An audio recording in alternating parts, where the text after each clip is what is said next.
Okay, good day mga ka-airsoft. Good day mga ka-bigman.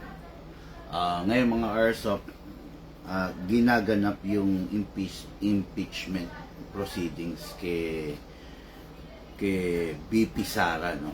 So, kalimutan muna natin yun. Focus po tayo dito sa ating trabaho. Mamaya po, daily review and unbox natin. Pero ngayon, dito muna tayo, no? Padami ng padami kasi naglalaro ng airsoft.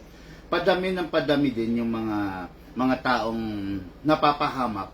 Padami ng padami yung taong nasisiraan ng airsoft, no? So, ngayon, tambak ang repair namin mula doon sa mga taong hindi naman naming client. Okay? Mostly of our client dito sa Bigman, hindi naman napapahamak na nasisira yung airsoft ng ganong kalala or ng ganong kabilis. Okay? Pero mostly nga ng nagiging client namin ngayon, nagtataka ako, is hindi naman talaga namin client, no? Nagpapa-repair. Okay? Kaya ngayon, minabuti ko na turuan kayo, mas i-guide pa kayo ng ng special episode para mas maka-focus tayo, no, dun sa pagga-guide na ko, ibibigay ko. This is a no face reveal vlog. Wala kayong makikitang mukha ko after na iset ko na yung camera. Okay? Ngayon ibababa ko lang yung camera, magantay lang kayo kasi napakaganda nitong magiging topic natin na to. Okay? So bababa ko lang, sandali lang.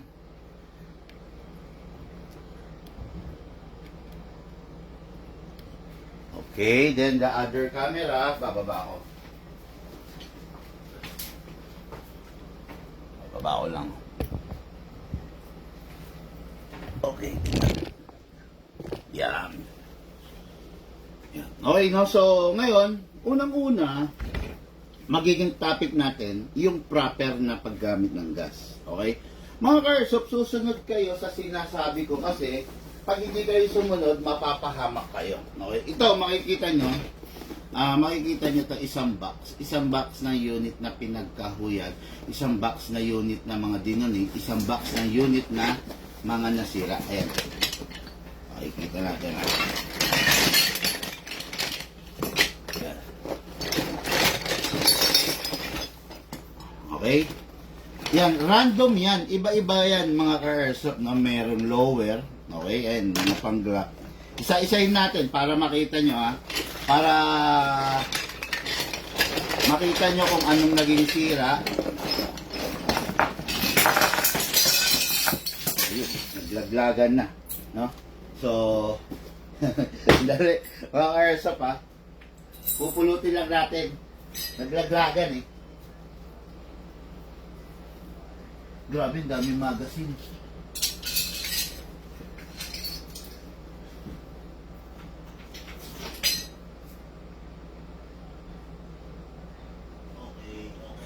Ayun pa.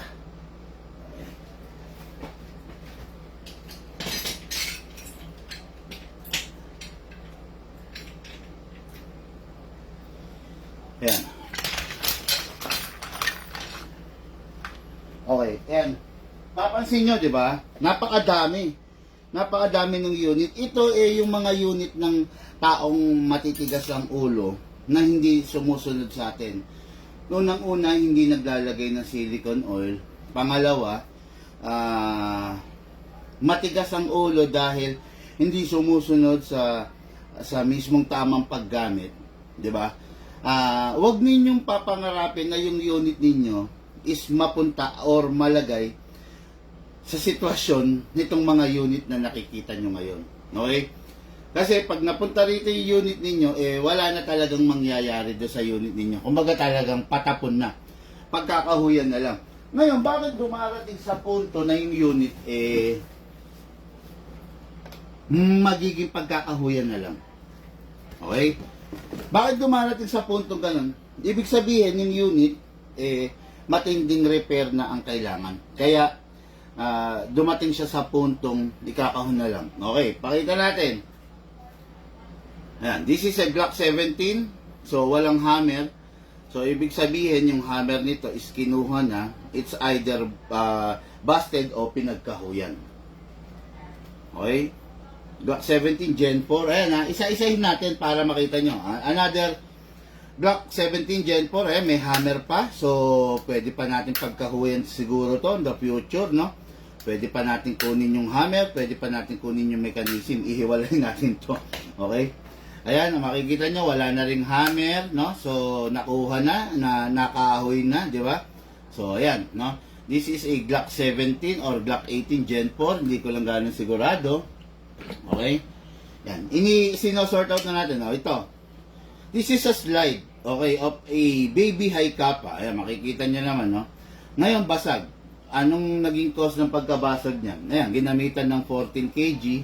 So, ito, tanda-tanda ko to unit na to, no? Ginamitan to nung may-ari nito ng 14 kg. Ayan, nawarak. Oh, ayan, di ba? Hindi kasi sumusunod, no? Okay, ito, this is a Glock 23 slide. Okay, so far buo siya. So, malamang sa malamang pinagkahuyan lang to. Okay? Then, this is a Glock, Glock 26 slide. So far, mukhang... Okay. Nag-convert. Ayan, napungaw. Na ano siya, yung nahukay. Then, nabitak na. Ayun, no? Kinonvert no? So, hindi ko alam kung bakit ginagawa nila yung ganun. Okay. Okay, this is a 2011 grip. Oh, so, wala na, pinagkahuyan na. So, ito, yung mga sear, pwede pa, no? On the future, siguro. Okay? Ayan, no? So, ito yung mga unit na hindi talaga inalagaan. Ayan. This is a 2011 high kappa rin. So, wala na ring laman, napagkahuyan na. Tatandaan ninyo, isa sa pinakamasakit na pangyayari, yung unit ninyo is ma-junk na lang tulad dito. No? This is a Glock 17. O, yan, no? Diba? So, ayan. Kita nyo naman kung gaano karami, no? Ayan, this is another Glock. Okay? Ayan. Maraming Glock. Kaya nga yung sinasabi ko sa inyo, mga ka-airsoft, no? Na ang Glock kasi sa totoo lang is medyo hindi siya ganun katindi, hindi siya ganun katigas kumpara mo sa mga ibang unit, no? Lalo na kung yung Glock matigas ang ulo ng gumagamit, gagamitan niya ng 14 kg, sigurado dire-diretsong mapapahamak siya ng dire-diretso, no? Makikita niyo marami rito mga airsoft magazine, no? Ang daming magazine. Iba-ibang issue ng magazine. Ayan, slide of a 2011 high kappa na ginamitan ng 14 kg. Ayun, warak, sira, di ba? Ayan, no? Ayan, kaya mga airsoft, makikinig po kayo, ha? Ayan, katulad nito. Mga slide ng Glock, I think pwede pa to. Siguro pwedeng pag may nangangailangan, i-donate natin. Ayan, no? Glock 18. So, dalawang Glock 18. Okay. Ayan, dalawang Glock 18. Okay, then ayun. Tignan muna natin, ha? Ano ko muna. So, sort out natin, no? Grabe. Ayan, ha? Puro sa Glock, mga slide ng Glock, no? Ayan, mga magazine. Ayan, magazine na mula sa mga ka-airsoft na matitigas ang ulo na, ayan, binababaran ng how do you call this? Binababaran ng bala, which is I don't really recommend that doing, no? Kasi pag binababaran mo ng bala yung unit mo, sayang yung spring, masisira. I think, hindi ko lang alam kung busted na tong unit na to, at saka hindi ko alam kung pang anong unit to, no? Pero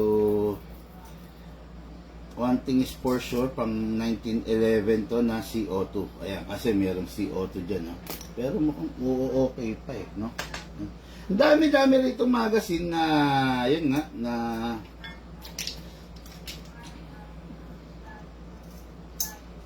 okay, pinagkakahuyan ko, no? Dami. Nagdesisyon, aray ko. nagdesisyon akong pilian, i-sort out, isama na rin sa vlog para sa ating mga ka-airsoft. Ayan, no? Ang daming mga Glock, oh, di ba? Yan, no? Pag merong mga ano dyan, nangangailangan sa inyo ng parts ng Glock, mga airsoft, marami po rito ha, super dami po dito. Kaya wag po kayo mag-aalangan na i-message lang po ako. So, pwede ko kayong bahagian kung talagang walang-wala kayo, no? Na pwede ko kayong bigyan, no? Yan. So far, sino-sort out natin. Kasi hindi tayo pwedeng yung mga airsoft, no? Hindi tayo pwede magtapon ng mga parts na ganito kasi eventually kakailanganin natin or ng ka-airsoft natin kakailanganin, di ba? Kaya hindi tayo nagbasta-basta nagtatapon. Ayan, no? Kompleto pa mga output valve niyan, pati mga inlet valve na sa tingin ko pwedeng pakinabangan eventually ng mga ka-airsoft, no? Kaya hindi kami nagtatapon basta-basta. At kayo rin, wag rin kayo magtatapon basta-basta kasi yun nga, maraming bagay na pwedeng pakinabangan tulad nito. O bakit nakabalas to? I think pwede pa to. This is for a Sig Sauer. Saka na natin i-sort out, no? Kasi meron tayo yung topic na kailangan pag-usapan ngayong araw na to. So, laglag pa. Pag ngayon natin sinort out yan, mauubos po ang oras ng inyong lingkod, no? Ayan, grabe. Nagsisi ako, bakit ko tinaob dito? Ang dami, ang kalat. No, nagsisi tuloy ako, pero alisin na lang natin ulit muna. No? Hindi ko alam na ganito kakalat. Ayan, may bereta pa, may nahukay na bereta. Ayan, no? Ayan. Isa sa dahilan kung bakit sinasabi ko na yung bereta, dapat, pag i-access nyo yung safe, kabilaan, kasi ayan, napuputol, di ba? Pag naputol na yung ganyan, wala na solusyon yan, sayang naman, di ba? Ayan, no? Kita nyo naman, di ba? Ayan, naputol, oh. Ayan, no? Kaya kailangan ang bereta, pag ina-access nyo yung safe, dalawa, no? Oh, pwede pa yata. Oh, pwede pa to, okay. So, ihiwalay natin to. Yung mga sa tingin natin pwede pa, inihiwalay natin kasi malay mo na di ba? Mapagkahuyan. Okay? Uy, may long mag pa rito. Ayan, long mag. Ayan, no? Sa mga nangangailangan, ha? Okay? Yan, nandyan lang yan. Basta, kung may kailangan kayo, tapos client naman namin kayo, walang problema, no? Kumbaga meron tayo, no? Ayan, mga slide, ayan, no? Slide ng 1911, daming slide. Mga barrel, mga barrel. Okay, daming barrel dito. No? Pero syempre, wag po kayo magagalit, ha? Pero syempre, ang priority po ng big man is yung client ng big man, di ba? Kung hindi po kayo client ng big man, hindi po kayo priority na mabigyan ng parts. Ayan, katulad nito, itong mga spring na to. Napaka-importante nito mga ka-airsoft kasi unang-una, sabi ko nga sa inyo, wala kang mabibiling spring na ganito. Pag yung magazine mo, nag-loose na yung magazine mo, gatos na yung spring ito. Ayan, mga pamalit, no? Ayan, no? Hindi natin tinatapon to, bagkus tinatabi natin kasi marami tayong mga ka-airsoft na possible sa mga darating na araw, mga ilangan, no? So, kaya importante yan, mga inlet valve, mga buo pa, o-ring, no? Yan, pag may time tayo, isa-sort out natin to kasi kailangan natin itong mga ganitong parts talaga, promise, no? Kaya ako hindi ako nagtatapon, ayan, katulad dito, ayan, makikita nyo, buong-buo, di ba? Bomber sight, optic sight, then blowback housing, tapos big bore nozzle. Ang naging sira nito is, ayan, basag. Okay? Basag kasi ginamitan ng 14 kg. O, di ba? O, ayan. Since nabasag, hindi na ingatan, yung unit, mapupunta sa junk na lalagyan. Di ba? Ayan, 2011. Ayan, no? O, ito. High kappa slide, ha? May front, may rear sight, may blowback housing, may nozzle. Ayan, working na nozzle, So, ayan, pwede natin pagkahuyan yan. Pag may nangailangan, ito, barrel, okay? Barrel ng Glock 18, barrel ng Glock. Ang dami pang Glock sa totoo lang, no? Yan, to, hammer assembly ng wala ng disconnector ng 2011 pero soon magagamit ka pa, no? Okay. Dami, no? Yan. Kaya yan ang sinasabi ko sa inyo mga airsoft, no? Talagang wag ninyong papangarapin, no, na yung unit ninyo is mapunta dito sa junk box. Ngayon, bakit mapupunta dito sa junk box yung unit ninyo pag yung unit ninyo hindi nyo naingatan? Kita nyo to, yung mga slide, di ba? Daming slide for different units, no? So, kaya ano yan? Kaya yung inyong likod, big man, nagbibigay ng ng lifetime warranty. Kasi marami tayong unit na kinatay na pinagkukuhanan ng parts. So, halimbawa, nasiraan ka ng slide ng Glock 18. Ayan. Kita mo bagong-bago, ganda, di ba? Bagong-bago, walang tama, di ba? Ayan, slide. Yan ang sinasabi ko, di ba? Marami tayo ng mga parts yan, mga barrel, ayan, no? Siyempre, specialty natin, barrel, di ba? Yan, kompleto yung mga barrel natin dito, mga airsoft. Di ba? Ayan. Basta client ka ng big man, wala pong problema, no? Ito, mga maliliit na parts na ganito, plastic natin kasi, ayan, no? Sa ngayon, wala nangangailangan nito pero napakahirap hanapin ito mga spring na to, sa totoo lang. Kaya tinatabi natin, no? Ayan, ito mga pang-ialim na ganito, no? So, ayan, tabi ko lang to mga airsoft tapos dire-diretso tayo sa topic natin, Ay, grabe, ang daming bulb. Sandali, ihiwalay ko na pala itong mga inlet bulb. Sorry.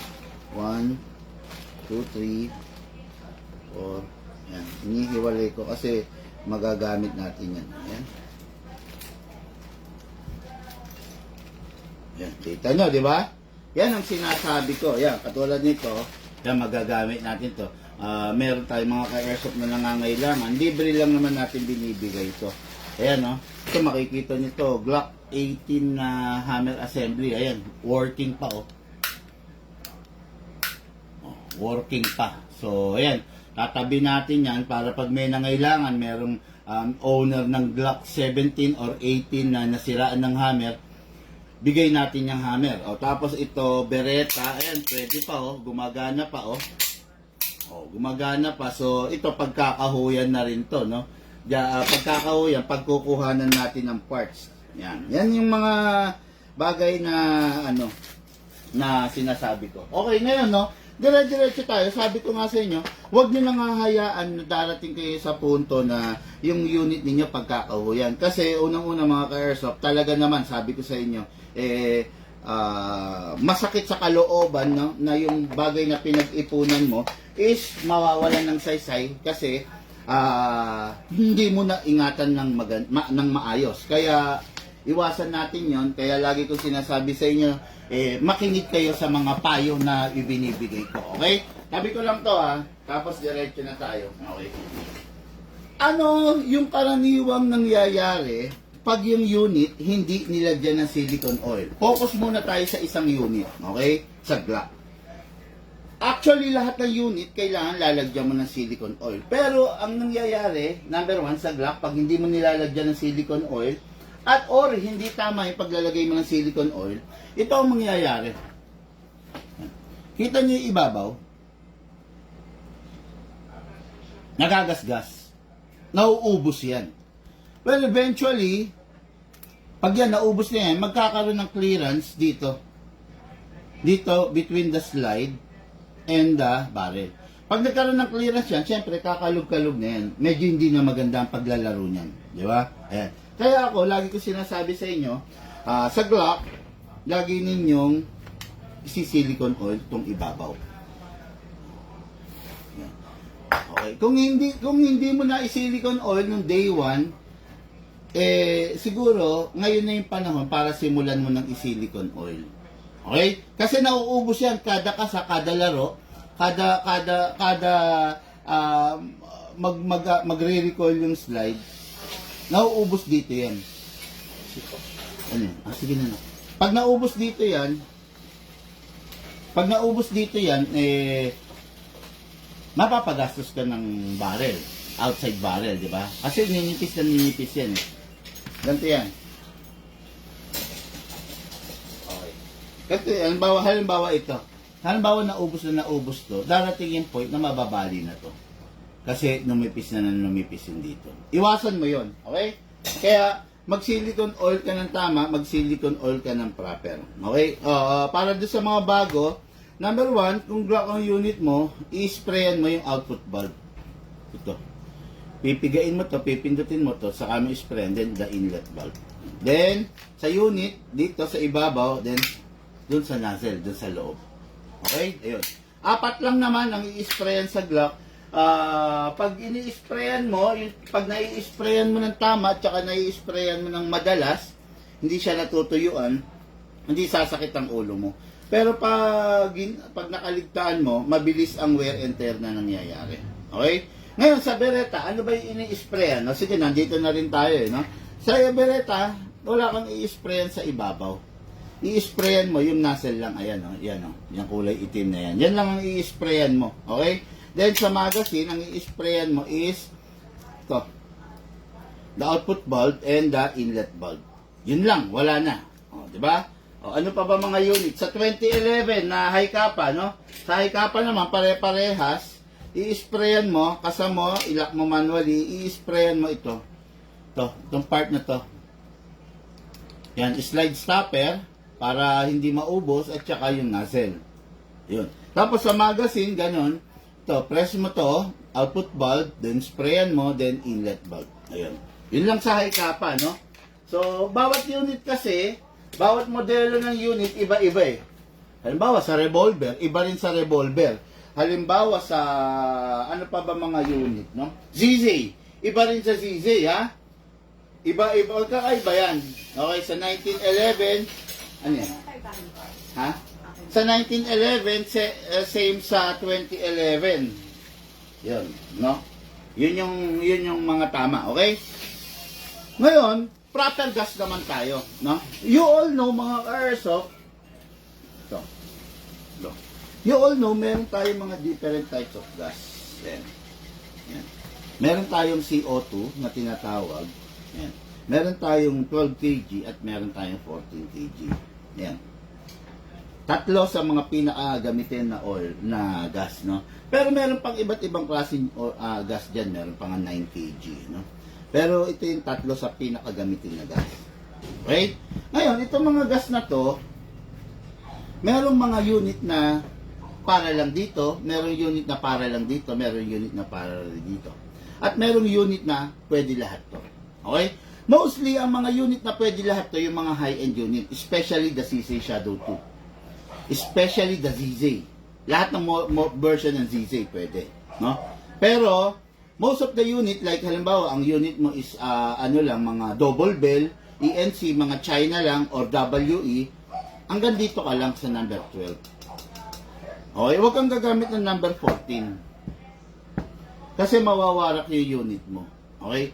Ngayon, may mga unit na upgraded na hindi naman sinabing pwede gamitan ng 14, pero dahil in-upgrade, pwede mo nang gamitan ng 14. Meron nun. Katulad ng mga Godfather. Yung mga Godfather natin, pwedeng gamitan yan. Kasi, binabago natin yung recoil buffer. No? Since nagbago na ng recoil buffer, enough na para i-absorb niya yung mismong recoil ng unit. Okay? Yan. Ngayon, meron mga unit na pwede ito. Okay, normally ginagamit ito sa airgun. Pero may airsoft tayo na available na pwedeng gamitan ito, which is the common CC Shadow 2. No? Kasi bakit? CC Shadow 2 kasi full steel CNC laman loob. Okay? Kung ang unit mo WE lang, huwag kang gagamit nito at saka nito. Tatandaan nyo to, hindi sa minamalit ko yung WE. Kaya lang, hindi kasi sila designed for this. Maraming unit dun sa pinakita ko kanina na WE na ngayon nagpapahinga na, warak na, pinagkakahuyan na lang. No? Yan. Again, uulitin ko, ang karamihan dun sa may-ari ng mga unit na yon, yung mga hindi naman sa amin bumili. Pag hindi kasi sa amin bumili, hindi sila na i-guide. Later na lang nila malalaman na na hindi pala pwede. Pag nasira na yung unit nila, no? Tapos papagawa nila sa amin, malala na yung mga sira eh. Hindi nag silicone oil since day one, hindi gumamit ng tamang gas since day one, 'di ba? Okay. Yan ha. Okay, ngayon dako tayo sa bala, no? Sa bala, pag ang unit mo is hindi naman upgraded, wag ka na wag ka na mangarap. Pag yung unit mo is China lang, ENC, Double Bell or WE, pag ang unit mo mga ganung brand tapos hindi naman upgraded, wag ka nang mangarap na magtaas pa ng bala, no? May .20, may .25, may .30, may .35, yan yung mga bala ng Taiwan.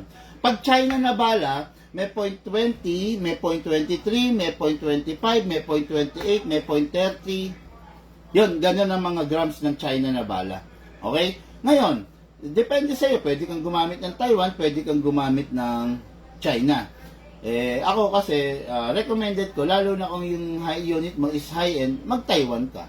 Kasi sayang yung pera, 'di ba? Sayang yung unit mo kung gagamitan mo China BBs tapos dahil sa BBs, dun kaya siya masisira. Sayang.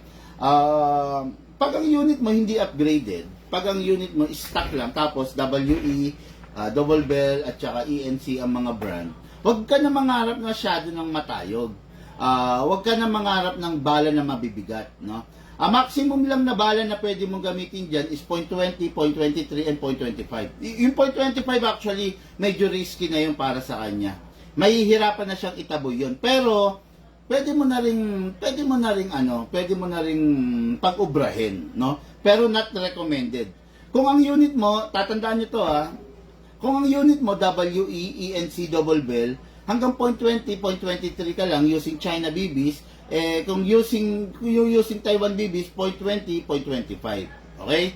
Pero, hindi ko sinasuggest na gumamit kayo ng .25 kasi nga, mahihirapan yung unit ninyo. No? Mahihirapan yung unit ninyo. Design lang talaga siya para doon sa .20. Ngayon, kung ang unit ninyo ay mga mid-class, mga 2011, tapos bukod sa 2011 mga mid-class, mga dissenting brand, pwede mong gamitan, capable yun. For example, ang unit mo is ICS, no? ICS Challenger. Yung ICS Challenger, ang pinaka-minimum na bala na pwede mong gamitin sa kanya is .30. Bakit?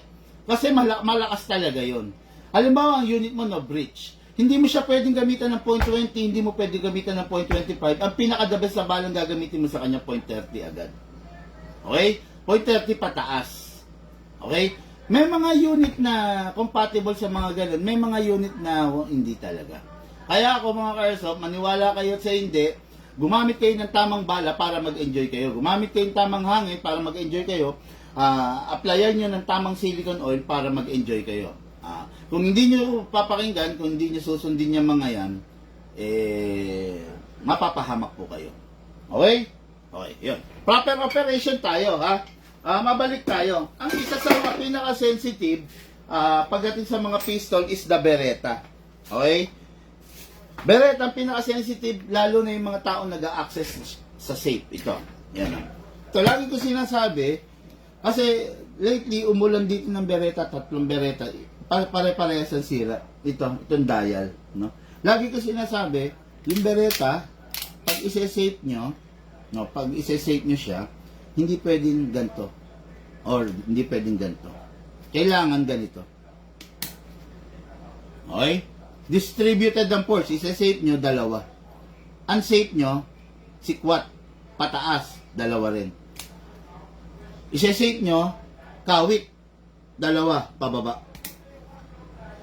Okay? I-unsafe nyo, sikwat, pataas. Ayan. Pag one-sided nyo lang, ang mangyayari, napuputol to, naalis to. Tandaan nyo, wala kayong makukuhanan nito. Walang nabibili nito. Kahit ito, walang nabibili nito. No, pag naputol yan, malas-malas kayo, nakalock siya, hindi nyo na magagamit yung unit ninyo. No? Okay lang, kung naputol, naka-unlock. At least magagamit ninyo yung unit ninyo. Pero kung ito naputol, tapos naka-lock position siya, patay na. Hindi nyo na magagamit. No? Kaya makinig kayo sa sinasabi ko para hindi kayo mapahamak. Ang Beretta, pag ilalak ninyo, sabay. I-unlock ninyo, sabay. Okay? Ayan. Kung susunod kayo, kayo rin magbe-benefit. Di ba? Believe me now and you will thank me later. Pero pag hindi mo ako pinaniwalaan, you will cry later. Okay? Iiyak ka. Kasi wala ka mapagpagawa ng unit mo eh. Wala naman makakapag-supply ng parts sa'yo. No? Wala makakapagbigay ng parts sa'yo. Unang-una, may parts ka makukuha sa big man. Kaya lang, kung hindi ka naman namin big man client, hindi ka priority dito. Ang priority namin dito is yung mga big man client namin. Although tumutulong rin naman kami sa iba, nagre-repair kami sa iba, kaya lang syempre, you must admit na babayad ka. Diba? Kasi hindi ka naman namin client eh. Pero pag client ka namin, lifetime warranty, hindi ka babayad ng labor, hindi ka babayad ng check-up fee, marami kang di babayaran. Ng retune, hindi mo babayaran yung mga yon. Okay? Ngayon, dako tayo sa isa sa mga pinaka-sensitive din na unit, yung Glock. Ito. Okay. Yung Glock, ayan ha. Ayan. Okay. Meron ditong toggle button, ayan ha, na sinasabi nila as safe. Okay. Ngayon, ang hirap i-access niyan. Ang hirap i-access niya mga ka-airso po. Kita nyo? Ang hirap. Okay. Ngayon, yung sa Glock kami, hindi na namin ito ina-access. Ito. The more na marami tayong kinakalikot sa unit natin, the more na prone sa pagkakasira kasi yung unit natin eh, no? Hindi namin ina-access. Ako yung personal ko na Glock na ganito, pati si Lucas, hindi na namin ito ina-access. Ayan, pag kasi binaba mo yan, ayan, no? Wala na. Sabi nila safe yan. Although safe naman, kaya lang, ang hirap kasing i-access niyan. Kailangan lagi may screwdriver ka, kailangan lagi may panungkit ka. Wag mo na lang i-access. Ngayon, kami kasi, ito, tinataas lang namin yan. Ayan, ha. Ayun. Tama din, mapapire mo na. Okay, ha. Yan. Tinataas lang namin yan. Tapos, naglulusaw kami ng glue stick using a lighter. Tapos, pag malambot na, hahayaan namin pumatak dito. So, ito, finifix lang namin to. Hindi namin to ina-access para gumagalaw-galaw pa. Okay? Yung glue stick, papainitan namin, tapos hanggang sa papatak siya, dito namin siya ipapatak. So, pagpatak niya rito, mapipix na yan. Hindi namin ina-access to. Tatandaan nyo, hindi namin ina-access to. Ngayon kayo, kung gusto niyo i-access, bahala kayo. Kaya lang, yun nga ang sabi ko, ang downside niyan, ang hirap niyan i-access, oh. Ang hirap i-lock, ang hirap i-unlock. Ayan, oh, para ma-lock natin, gamit tayo ng screwdriver, oh. O, diba? Pag sinabi mo, oh, okay, game na, tara na. Oh. Sandali, i-unlock ko lang ha. Unlock ko lang muna, sandali. Pero may screwdriver, pero may screw. Oh. Saka ka palang makakakilos, di ba? Ayan, naka-unlock na yan. Okay? No, basta nasa sa inyo kung gusto niyo i-access yan, pero kami, ang ginagawa namin dyan, pinapatay namin yan. Okay? Hindi namin pinapakailaman tong part na to. Ang ginagawa namin dyan, pinapatakan namin ng glue stick para naka-fix na siya, para hindi siya gagalaw-galaw. Minsan kasi, all of a sudden, no, na hindi siya nakalock, tapos pak, bumabaril-baril ka, biglang dumulas yan, uma-access yan, naglalak. So, istorbo. Kaya ito, pinapatay namin. Okay? Ayun. Tapos, ano pa ba? Sa 2011, meron kasi mga unit na ambidextrous. Ayan, no? Meron mga unit na ambidextrous, ayan, no? O, yan. Okay? Dito. Ayan, o. Ayan. Okay. Ngayon, may mga unit na mahirap i-save. Na mahirap i-access to. Meron talaga mga ganong unit. Ngayon, pag nakachempo ka ng ganong unit na mahirap i-access to, huwag mong pipilitin kasi mababasag to, masisira to. So, ang pinakagagawin mo ron, spray mo siya ng silicone oil, then i-exercise mo lang muna dahan-dahan hanggang sa lumambot siya. Pero, alam ba, mahirap siyang i-save, no? Huwag mo siyang i-access kasi mababali ito. Tapos, yung kabilang side dito, pag ito pinersa mo, maliit lang kasi ito, maliit lang yung arm niya. So, ang nangyayari, naglulus na. Katulad nito, mapapansin niyo, loose na to. Ayan, gumagalaw na, oh. Ayan, loose na. Kasi, ang nangyari rito, pinersa. Okay lang yun dito sa side na to kasi malaki to. Malaki yung humahawak sa kanya.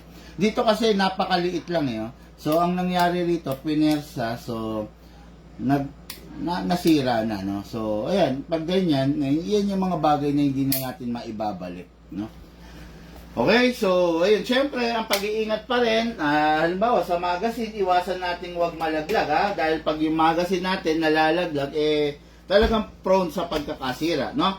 Yung magazine natin, sa tuwing malalaglag, pwede ma-misalign yung o-ring. Pag na-misalign yung o-ring, lulutong, at saka magkakaroon na ng singaw, no?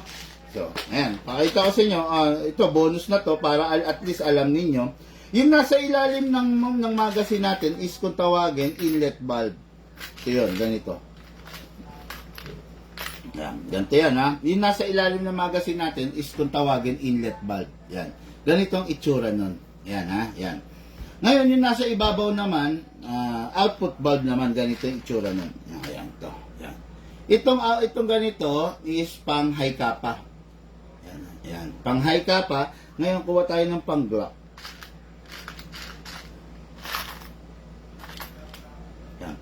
Yan. Magkaiba yan ha, tandaan nyo. Kaya hindi pare-pareha sa mga output valve ha. Yan ha.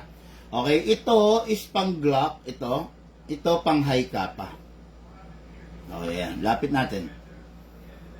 Yan yung mga output valve. Ito inlet valve to, kung tawagin. Yung mga o-ring yan, ayan yung sinasabi ko sa inyo. Bakit napakahalagang sprayan ng silicone oil? Kasi may mga o-ring. Ayan, ang sabi ko sa inyo, di ba? Tatlo ang o-ring ng output valve. 1, 2, and 3. Tatlo. Ito naman, tatlo rin to. Ang nakikita nyo, isa lang. Meron dito sa ibabaw yan, isa. At meron dito sa loob nitong tanso na to. Okay? Kaya tatlo yan, tatlo rin rito ang kailangan mong ingatan. Ngayon, pag hindi mo na ingatan yun, hindi ka nag-i-spray ng silicone oil, masisira yan, magbe-brittle yan. Okay? Mabilisan lang naman. Ayan, meron tayong o-ring set, o-ring assembly. Ayan,